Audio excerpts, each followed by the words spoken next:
Good morning, buenos dias,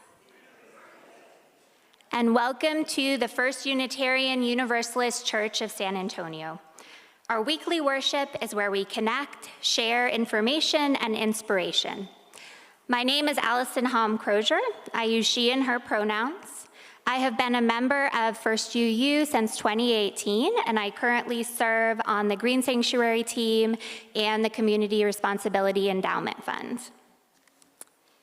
Our faith is all-inclusive, and all means all. We strive to enact a universal love that binds us in mutual care and affection, especially in our work for justice for our planet and all its people. We recognize that San Antonio is located in the homeland of the Coahuiltecan people, Yanawana. 200 tribes, bands, and clans are documented in historical records dating back for over 8,000 years. Their descendants are knowledge keepers of this area. Including them in decisions about this land and its people will benefit us all. If you are new to us or visiting for the first time today, we welcome you to fill out a visitor's card. We'd like to get to know you and follow up with you.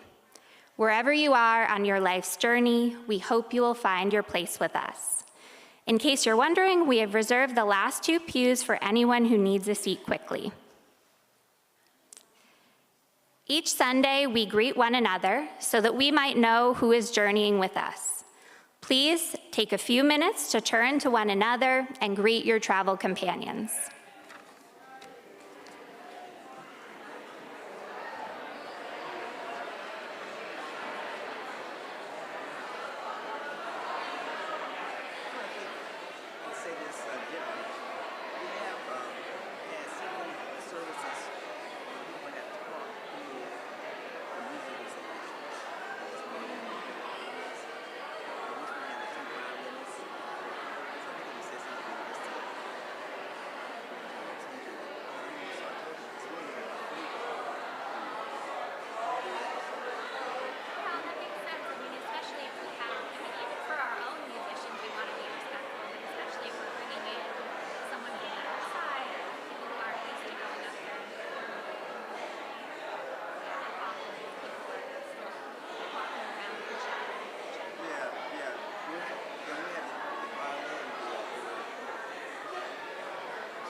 Good morning. I'm Xolani Kacela, he, him pronouns. And I'd like to say something, I'm not sure how to say it except to say it.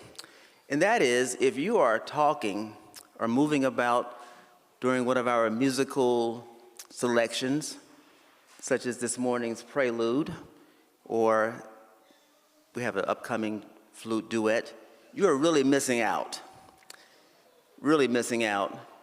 And I want to encourage us to be mindful that when the music is playing, it is for reverence and for our spiritual well-being. Amen.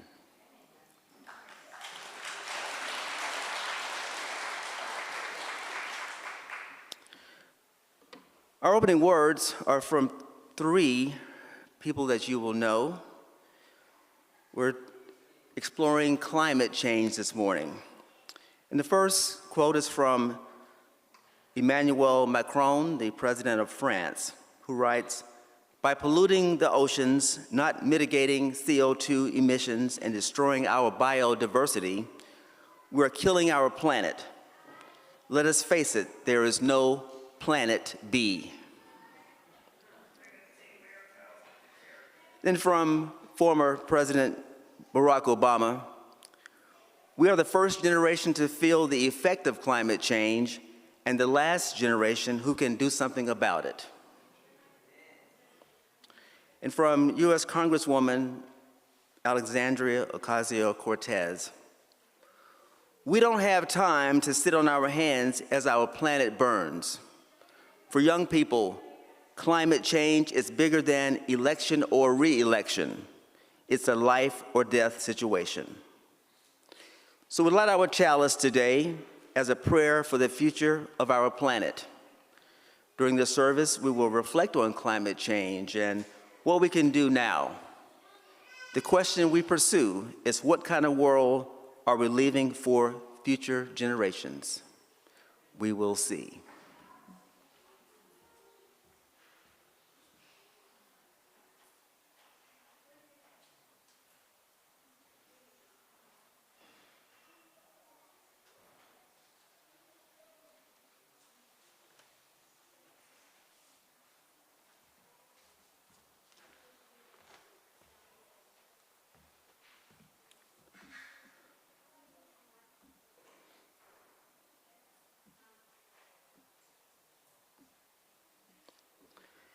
Nancy Russell was born on July 1st, 1938, in Burlington, North Carolina. She attended the Women's College of North Carolina University in Greensboro.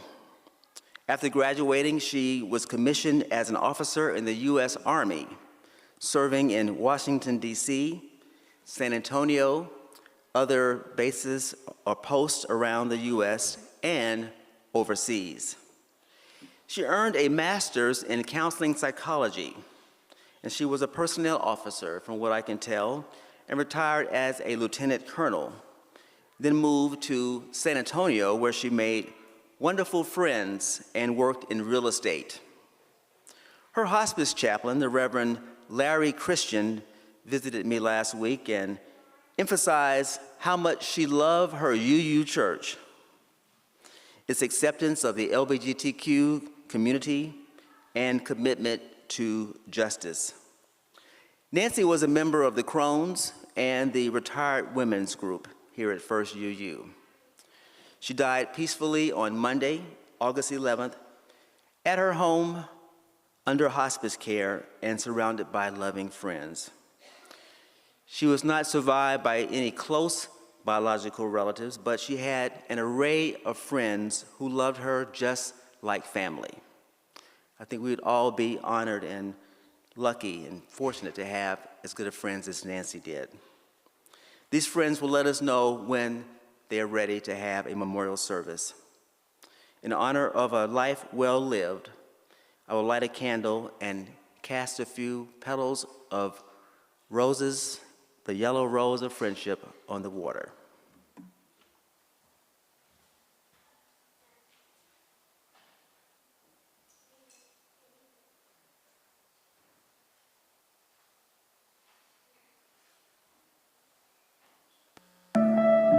La vida es polvo, puede esparcirse en un momento.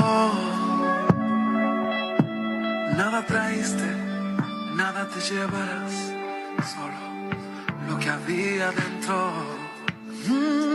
Ojalá pudiera devolver el tiempo para verte de nuevo, para darte un abrazo y nunca soltarte.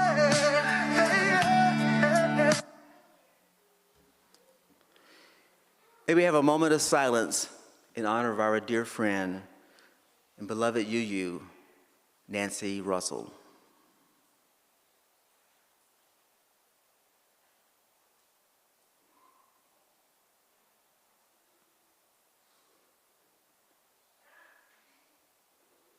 Amen, and may it be so.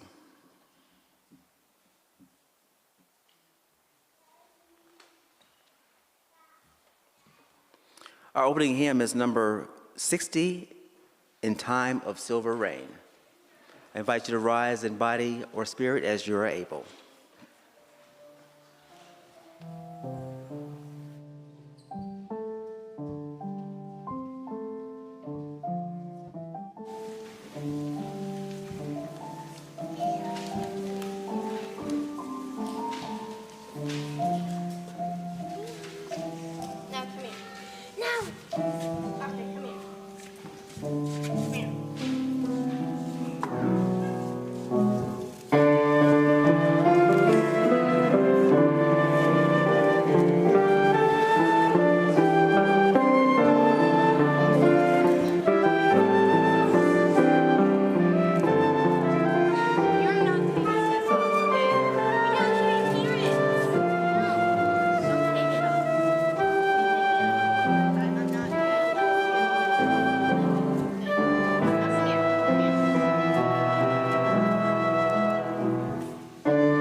We are called as Unitarian Universalists to build the beloved community where all are welcome as blessings.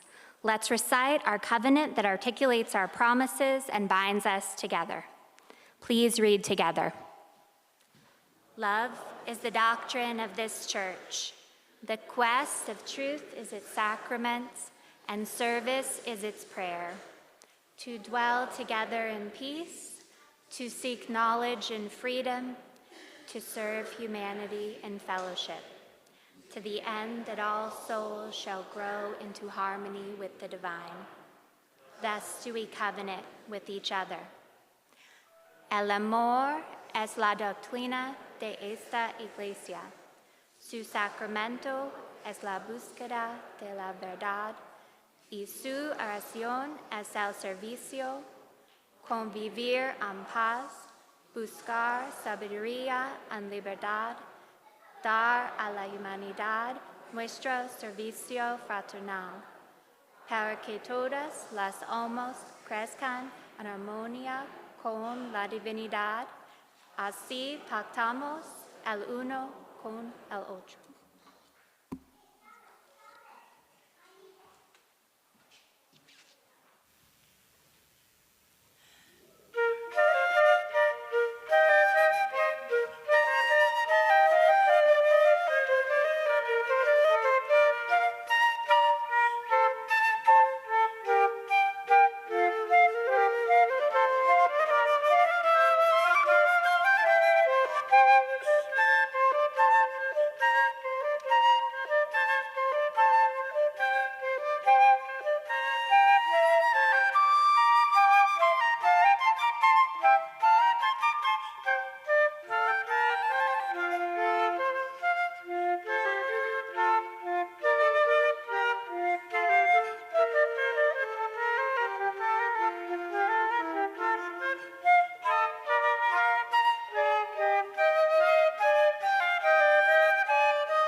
It is now time for us to join in our communal ritual called the Stone Ceremony.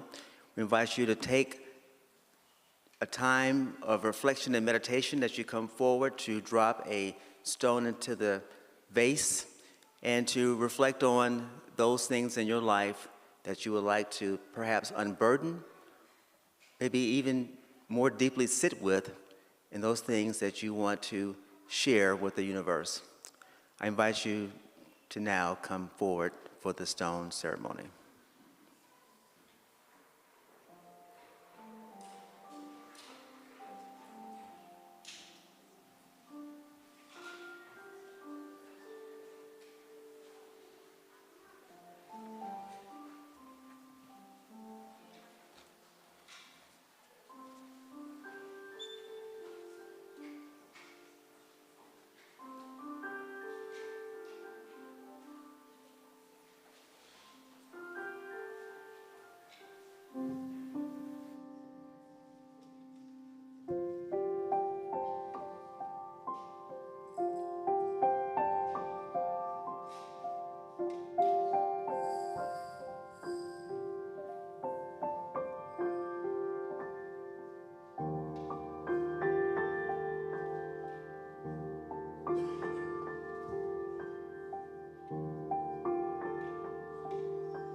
Our first entry into our community book of life comes from Deborah Bircher, who writes, "A former student of mine suffered a hemorrhagic stroke and faces weeks of rehabilitation. Sharon is a young woman who is a licensed social worker, therapist with a gift for helping autistic children. I," Deborah writes, "survived a hemorrhagic stroke several years ago and can only imagine what she, as a young woman in her 30s, faces. From what her mother has said, Sharon faces an uphill battle. Today's flowers are provided by Becca and Francisco Murillo in celebration of their daughter, Lyra Star Murillo's 9th birthday. Happy birthday, Lyra Star.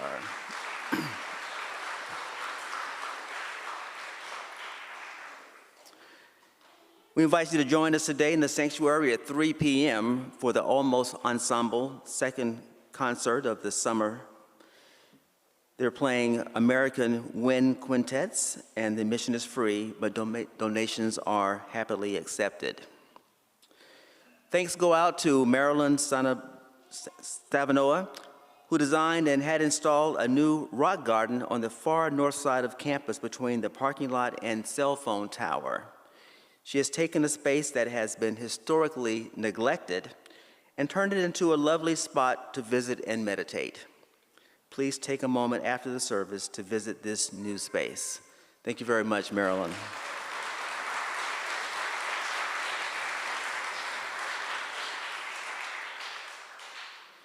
Tim Versteeg, our DLRE, writes, my mentor, Lynn Sabarin, passed away suddenly from a heart attack at St. Paul's Hospital in Vancouver. Lynn worked as a DLRE at North Shore Unitarian Church in Vancouver for 40 years. She was well known throughout North America, having served as a good officer for Lyra and a mentor for many credentialing religious educators. Her unwavering passion for Unitarian Universalism, religious education, supported and inspired generations of children and youth. In 2021, Lynn was the recipient of the Angus MacLean Award, the highest honor given to a religious educator in the Unitarian Universalist Association. She will be greatly missed. Thank you, Tim. Will Burns and Donna Gustin are heartbroken that Will's sweet puppy, Annie's life was cut short when she was hit by a car this weekend. Our prayers go out to you. And thanks for all the prayers, good vibes, and juju. My interview was in favor, and I'm waiting a final decision, says Francisca Bermudez.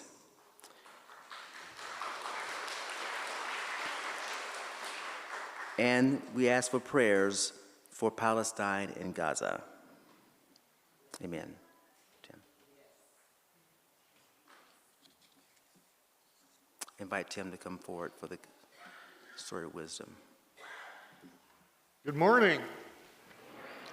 My name is Tim Versteeg. My pronouns are he, him, and it is my great honor and pleasure to serve this church as its Director of Religious Education. Good morning, Zoe.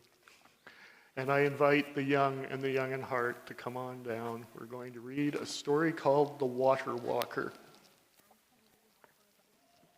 I think I'm good today. Thanks, Sarah. Okay. So there are going to be a number of words in this story that I don't think anybody in the room is going to know what they mean.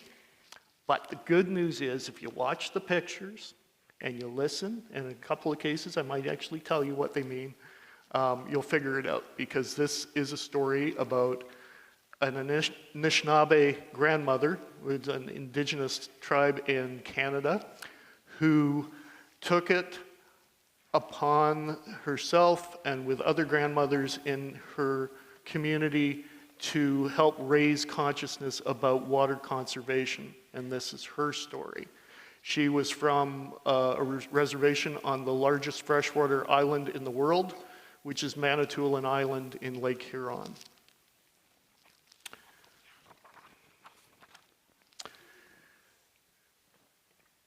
Nokomis loved Nibi, and Nibi loved Nokomis. So what do you think Nibi is? Water, you got it. Rain or shine. Hot or cold. Oops, we missed one there. Or wild. Every morning, like the women in her family before her, Nokomis hopped out of bed And before doing anything else, she sang, Kichi Miigwech, Nibi, for the life you give to every living thing on earth. I love you, I respect you. But one day, a wise Ogama told her, in my lifetime, the day will come when an ounce of water costs more than an ounce of gold. What are you going to do about it? Like an arrow, his words pierced Nokomis's heart. She looked around. She saw how people were disrespecting the water, wasting it, and making it unfit for life. Day turned to night, nights turned to weeks, and Nokomis remembered the Ogama's words.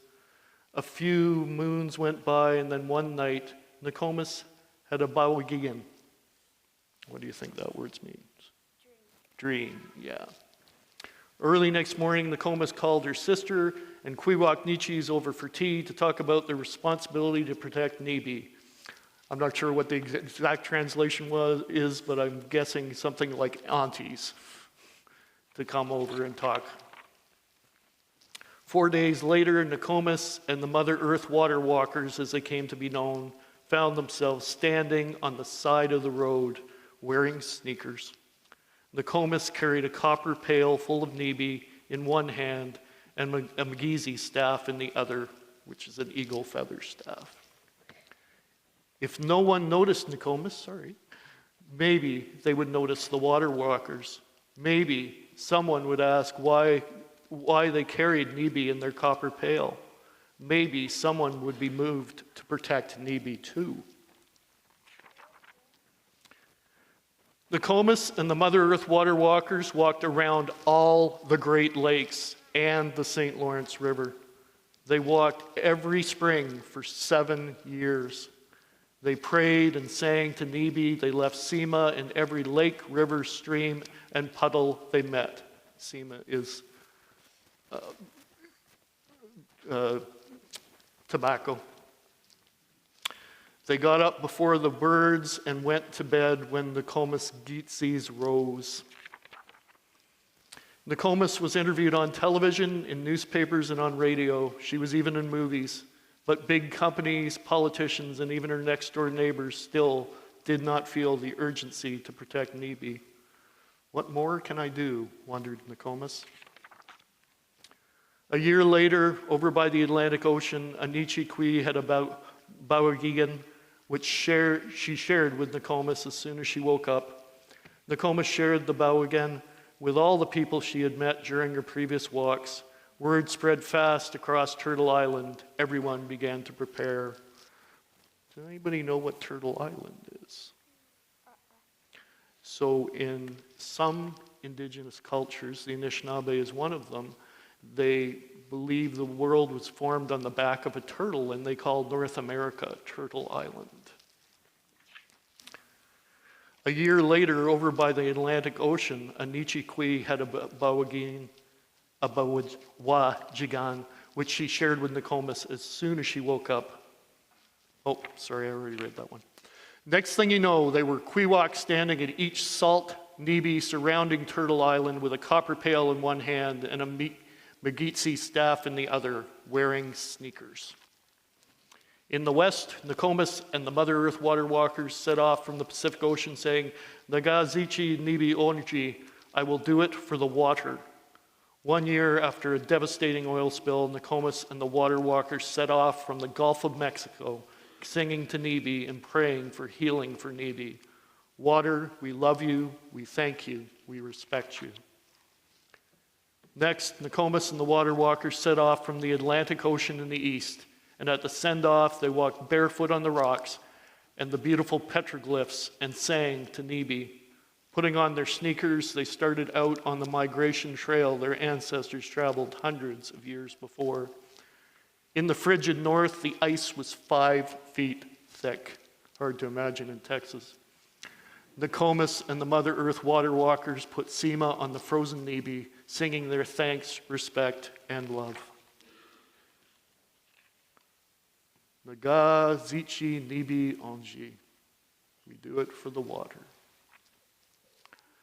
Saltwater tears filled the Mother Earth water walker's eyes as the four salt Nibi met Lake Superior. One day the four salt Nibi will be reborn as clouds and be carried home on the wind, said Nokomis. Nokomis went through 3 knees and 11 pairs of sneakers walking for Nibi. She got her knees replaced and went home to rest up, taking the time to surf online for new sneakers. Every morning she put down her sema for Nibi and sang her gratitude and prayed people would wake up and realize that without Nibi there is no life. And she continues to wonder, what are you going to do about it? So we have one more picture that's going to go up there. So that is Josephine Mandeman, the grandmother in the story. She walked over 25,000 miles in her 77 years. And she passed away a few years ago, but her great niece, Autumn Peltier, took up the cause. And Autumn is now only 21 years, and when she was 16 years old, she addressed the United Nations about the need for water conservation throughout the world. And that's our story for this morning. And you guys can go.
Today's reading is called A Climate for All of Us by Catherine Hayhoe, Chief Scientist at the Nature Conservancy. The science is clear. Throughout the history of human civilization, the average temperature of the Earth has varied by no more than a few tenths of a degree. Today, however, that assumption no longer stands. The Earth is now running a fever. Scientists agree the global temperature increase is entirely human-caused. Carbon dioxide levels in the atmosphere are now 50% higher than in pre-industrial times, and methane levels have more than doubled. It's global weirding. Global warming, an increase in the average temperature of the planet, isn't something we notice directly in our daily lives. What we do notice is global weirding. Simply put, climate change is loading the extreme weather dice against us. People are at risk. Climate change doesn't affect all of us equally, though. From 1990 to 2015, for example, it's estimated that the richest 1% of the world produced 15% of global emissions. That's twice as many emissions as the poorest 50% produced over the same period. In the United States, climate change is unavoidably an issue of socioeconomic and racial justice. Across the country, neighborhoods shaped by the legacy of redlining, a racist 20th century federal housing policy that made it impossible for communities to get access to loans, mortgages, or even insurance, can be up to 20 degrees Fahrenheit hotter in the summer than richer areas in the same city. But you may be thinking, where do I come in? What more can I do to help?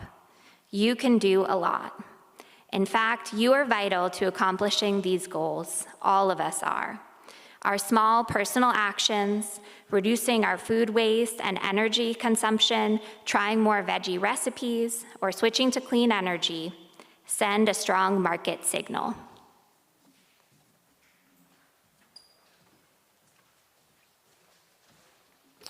Thank you, Alison, for that reading from Catherine Hayhoe. Well, good morning, everyone. I want to welcome you again to this beautiful sanctuary, this place of peace and love. This morning, I'm asking you to take a small mind shift because I'm going to go deep into this topic, which will require a bit more listening on your part. So when I get to the 15-minute mark, you'll know I've finished my warm-up. And at that point, I'll be cooking with gas for another at least 10 more minutes. So I want you to imagine that you're perhaps at a black church or a non-UU church, and you'll be less worse for wear at the end. I want to begin with another confession that might sound strange. I almost brought myself to tears while grocery shopping. Not every time, but often enough that I have learned to carry tissues with me. It happens when I see a young mother navigating the aisles with her toddler, pointing out colors and shapes, teaching the names of fruits and vegetables with such tender hope. And I think, what world are we leaving for this child? What cathedral are we burning down while they learn to pray? Last week, I watched a 7-year-old at H-E-B ask her grandmother why the peaches were so expensive. It's because of the weird weather, Mija, the grandmother said, not knowing that her simple explanation contained the whole crisis. The weird weather, the droughts in California, floods in the Midwest, supply chains breaking down, and the future becoming more expensive every day. This morning, I'm diving deep into grief, grinding it out, taking it slow this morning, because that's the way that we disrupt supremacy, is by going slow, taking our time. Not talking about the grief of losing someone we love or broken relationships and shattered dreams, but climate grief. The sorrow that we carry for a world that is changing faster than we can adapt, for species disappearing before we even discover them, for weather patterns becoming so strange that our grandparents' wisdom about seasons no longer applies. This grief comes from watching the very temple of existence crack beneath our feet. I'll also dive into hope, not naive hope that pretends everything will be fine, but radical hope, which looks directly into the darkness and chooses to act anyway. Catherine Hayhoe is a Canadian-American atmospheric scientist with a background in physics and astronomy, who is recognized as one of the world's most influential climate change communicators. She is chief scientist of the Nature Conservancy and Horn Distinguished Professor and endowed professor of public policy and public law at Texas Tech University. She is the author of the best-selling book, Saving Us, a climate scientist's case for hope and healing. And her TED Talk, The Most Important Thing You Can Do About Climate Change, Talk About It, has received over 4 million views. She was named the UN Champion of the Earth for Science and Innovation. Hayhoe tells us something that should make all of us pause. Throughout the history of human civilization, the average temperature of the Earth has varied no more than a few tenths of a degree. Think about that. For the entire span of human history, from the first cave paintings to the pyramids, to Shakespeare, to the moon landing, to our first US black president, our planet's temperature has been remarkably stable. We have lived, all of us, with the sanctuary of a climate that has held us like a mother's arms. But the Earth is now running a fever, and scientists agree This global temperature increase is entirely human-caused. We are the fever. We are both the patient and the cause of the illness. We lit a fire in our own cathedral and then wonder why the windows are melting. Here in San Antonio, we know what a fever feels like. We're experts in what it means when the thermometer climbs past 110 degrees and stays there. We know the cracked earth, the struggling live oaks, the elderly neighbors who can't afford to run their air conditioning. We're living in what Hayhoe calls global weirding, where climate change is loading the extreme weather dice against us. The house rules have changed, but we're still playing with yesterday's odds. If you're a zillennial, someone between Gen Z and a millennial, you've never known a world without climate anxiety. You've grown up with polar bears on shrinking ice caps in your science textbooks. You've watched the news show hurricanes with names like Harvey and Maria and wondered if you should have children at all. You've calculated carbon footprints and felt guilty about taking that flight to see your grandmother. You've seen Greta Thunberg speak truth to power while adults debate whether she's too young to understand the science. You carry a grief that previous generations don't fully understand. That of inheriting a broken world, of watching adults argue about whether climate change is real while you plan your life around the certainty that it is, of knowing that the careers you're choosing, the places you're living, the relationships you're building, all exist in the shadow of an uncertain future.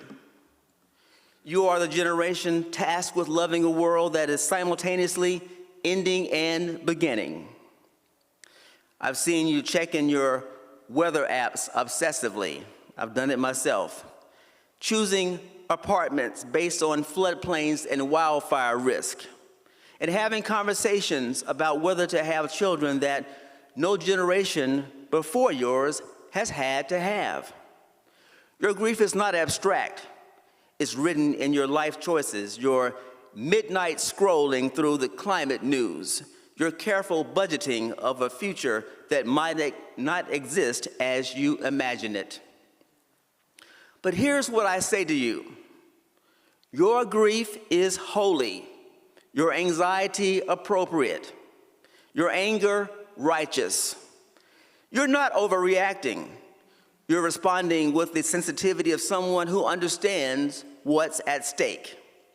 You are the canaries in the coal mine of history, and your song, even though it's a lament, is necessary music.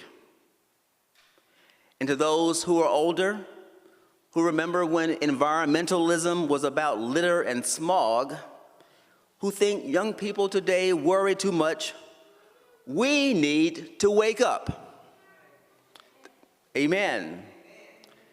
The children and grandchildren we love are living with an existential threat we created. Says Hayhoe, carbon dioxide levels in the atmosphere are now 50% higher than in pre-industrial times, and methane levels have more than doubled. This isn't teenage drama, my friends. It's scientific reality. The bill coming due for the way we thought life would live and go on forever. If someone tells a young person not to worry so much about climate change, they're asking them to ignore the most important challenge of their lifetime. They're asking them to pretend that science isn't real, their future doesn't matter, and their fear unfounded. They're wanting them to live in denial so they can stay comfortable, and for them to be quiet while the house burns down around them.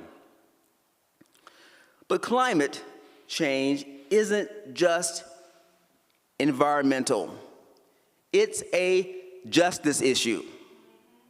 From 1990 to 2015, it's estimated that the richest 1% of the world produce 15% of global emissions. That's twice as many as their population would suggest. The people causing the most damage are the least likely to suffer its immediate consequences. Right here in our city, we see this injustice play out. Neighborhoods shaped by the legacy of redlining, a racist 20th century federal housing policy that made it impossible for communities of color to get access to loans, mortgages, and insurance, can be up to 20 degrees hotter in the summer than richer areas in the same city. 20 degrees hotter in the same city. The same sun, but not the same shade or the same green spaces, and certainly not the same resources to cope. Those numbers consider the high solar radiation intensity, low humidity, and clear skies. Climate change is racism, classism, and the continuation of systems that always ask the vulnerable to pay for the choices of the powerful. So how do we live with this knowledge and carry both grief and hope? We write a love letter to future generations that is honest about the mess we're leaving them and full of possibility. First, we let ourselves feel. We don't numb the pain with shopping or denial or endless Netflix binges. We sit with the grief and let it crack us open. Because grief is the other side of love, my friends. We grieve for what we're losing because we love this beautiful, imperfect, miraculous planet. We grieve because we love the children who will inherit what we leave behind. Our grief is not something to get over, but something to get through. Every day, it's the price of loving a world in crisis, but it's also fuel for action. The fiercest environmental activists I know are the ones who have learned to transform their grief into fierce, protective love. Second, we act on that love, not from guilt or shame. Those emotions paralyze us, not from fear that makes us small and reactive, but from fierce, protective love. The love that makes a mother lift a car off her child, and the kind that makes ordinary people do extraordinary things. Catherine Hayhoe reminds us, our small personal actions, reducing our food waste and energy consumption, trying to make more veggie recipes, switching to clean energy, send a market signal. Every choice we make is a vote for the world we want. Every solar panel installed, plant-based meal chosen, trip not taken, and every elected official called, these are the love letters to the future. But individual action isn't enough, and we know it. We've been told for decades that if we recycle more and drive less, we'll solve climate change. Meanwhile, 100 companies produce 71% of global emissions. We need collective action, systems change, and voting like our children's lives depend on it, because they do. Someone can say amen to that. We need to support indigenous communities who are our best teachers about living in harmony with the land. Thank you, Tim, for that lesson today. Can someone give me a time hack now? Third, we build community. Because hope is not a solo project. It's what happens when people come together and refuse to let despair win. When we share meals instead of ordering takeout, fix things instead of buying new ones, know our neighbors' names and check on them during heat waves, and we create mutual aid networks that provide another world or prove another world is possible. But here's the truth about hope. It's not a feeling, it's a practice. Hope is what we do when we plant trees whose shade we'll never sit in. It's what we do when we teach children to love the earth even as we're breaking their hearts about its condition. Hope is showing up to city council meetings and demanding green infrastructure. I'm not sure if that will happen in our city council yet because they're still squabbling over Project Marvel. But this congregation can be a beacon of radical hope, a lighthouse in the storm of our climate crisis. Imagine if we committed to becoming carbon neutral by 2030. If we turned our grounds into a food forest that feeds our neighbors. If we made our building a cooling center for our most vulnerable neighbors during heat waves. Imagine if every wedding here included a commitment to earth care, for every memorial service planted a tree, and every child dedication included a promise to fight for their future. We could become a cathedral of creation, not just a place where we worship the holy, but a place where we practice it and make it real in the world. Our letter continues, my friends.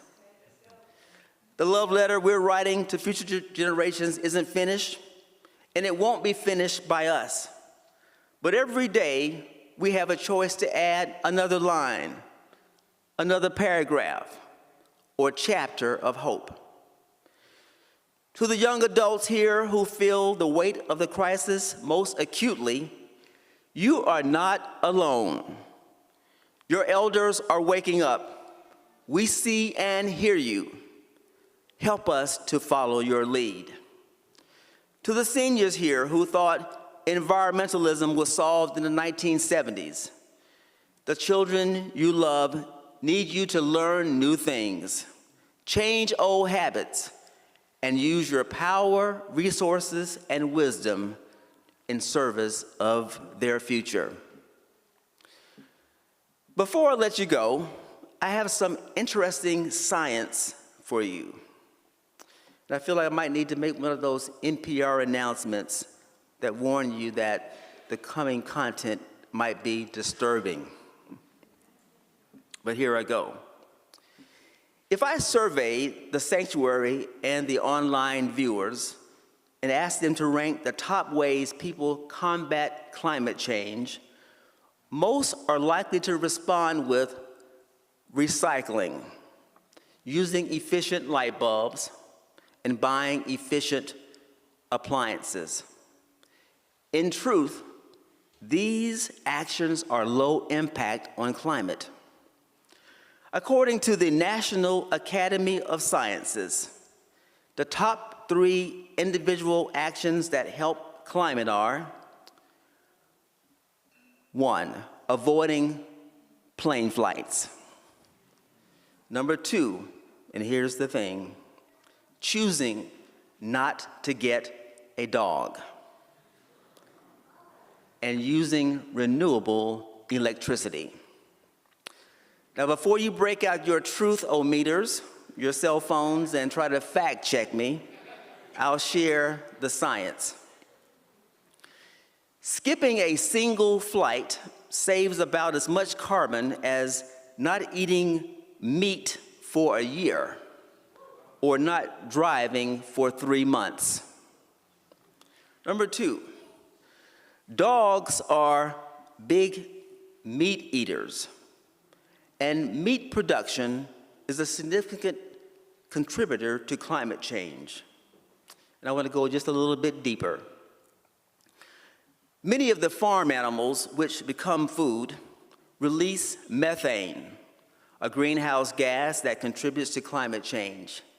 Beef is especially impactful, in part because around the world, cattle are often raised on land that was illegally deforested.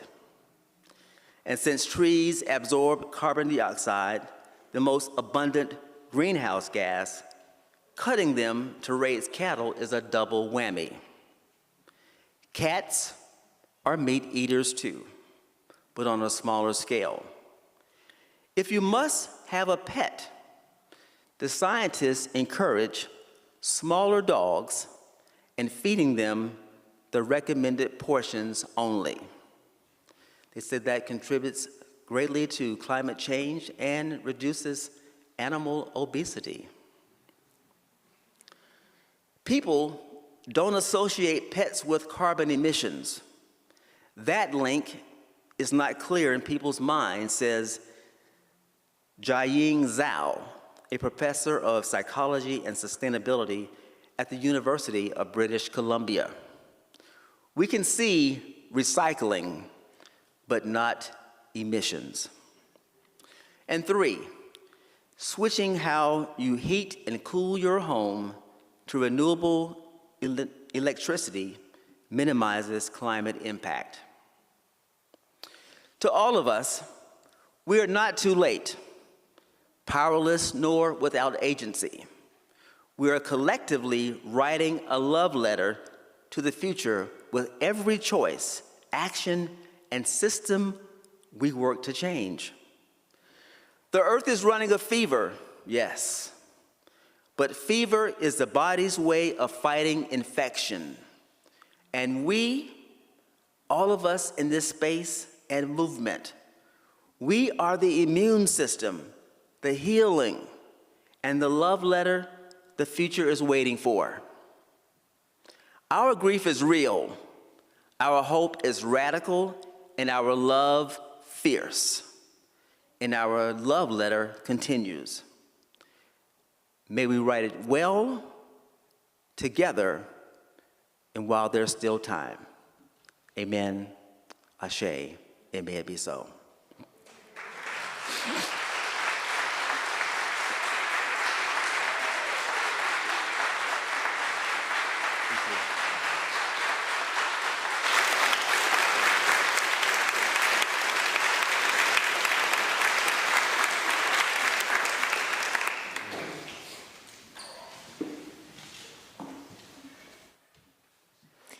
I don't think I'm alone in saying that that sermon was exactly the right length to express its message. Thank you, and we can all be a bit more patient. Time for Share the Plate. This month's recipient is Free Battered Texas Women. Founded by First UU member Dr. Kathy Marston, Free Battered Texas Women is a survivor-led advocacy and education group whose mission is to stop arrests of abuse survivors, to promote clemency, and to support incarcerated and formerly incarcerated survivors, ensuring they live whole, productive lives. As a member of FBTW's board of directors, I'm excited to share that our organization was recently selected for Bridge Movement's incubator program, which helps grassroots organizations build the capacity and connections to drive progress through social justice and civic engagement initiatives. If you're familiar with FBTW, as I know many of you are, you might expect Kathy to be here representing the organization. She sends her love and gratitude from this weekend's incubator retreat, where she is learning, dreaming, and planning with other community leaders. To donate to the organization, you may place contributions in today's offering basket, or you can donate anytime this month on our website at www.uusat.org. Just click on the donate button and use the Share the Plate option. Will our ushers please come forward to accept the offering?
spirit of trust and generosity, we gratefully accept your contributions.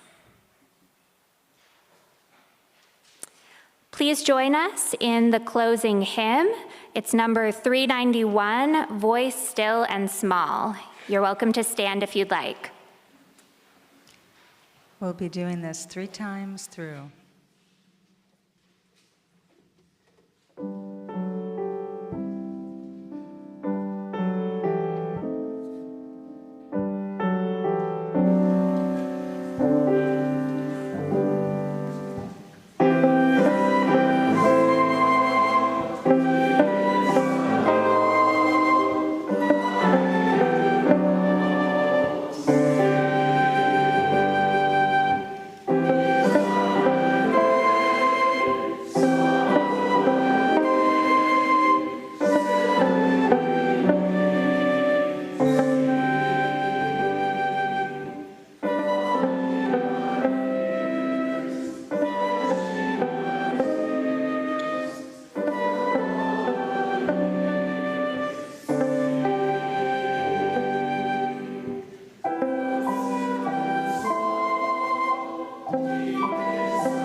Our closing words are from the 17-year-old Swedish activist Greta Thunberg, who writes, "Adults keep saying we owe it to the young people to give them hope, but I don't want your hope.